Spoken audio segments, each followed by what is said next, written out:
د دوشنبه په ورځ د کندهار ولایت لسکونه اوسیدونکو د یو لاریون پر مهال د پاکستاني هوایي او ځمکني ځواکونو لخوا په خوست او کونړ کې پر ملکي خلکو بریدونه چې پکښې لسکونه کسان ووژل سول وغندل.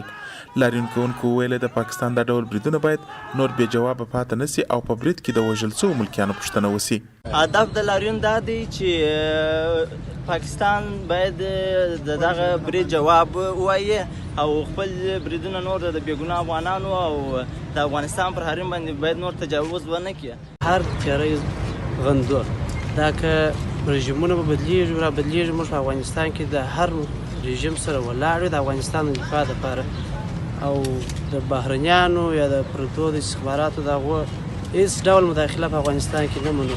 د لاریون یو شمېر نور ګډونوالو بیا د اسلامي امارت له مسؤلینو وغوښتل چې نور د پاکستان د دا ډول جنایتونو په وړاندې د خاموشي سیاست مات او د هرې تېروتنې جواب یې ورکړي. اول غږ پر افغان حکومت کوي چې د دغسې بریدونو مخه ونیسي، ولس تر دې ته نه اړ باسي چې د پاکستان سره پر دغه 2600 کیلومتر سرحد باندې پر پاکستانیانو باندې برید وکړي. دوی د خپله مخه ونیسي، دوی د خپله هغوی ته جواب ورکړي، هغه ډیپلوماټیک جواب وي که پوځي جواب وي. موږ ګونګ پاتې یو، زموږ حکومت ګونګ پاتې دی، خو د اسلامي امارت اداره ګونګه پاتې ده. که چېرې ګونګه نه وای پاتې داسې بریدونه به نه کېدلی او زموږ بېګناه مسلمانان به نه شي ګڼل کېدلی. پاکستان دوې ورځې وړاندې په خوست او کونړ کې پر یو شمېر ملکي کسانو هوایي او ځمکني بریدونه وکړل چې له امله یې د ښځو او کوچنیانو په ګډون لسګونه کسان ووژل سول.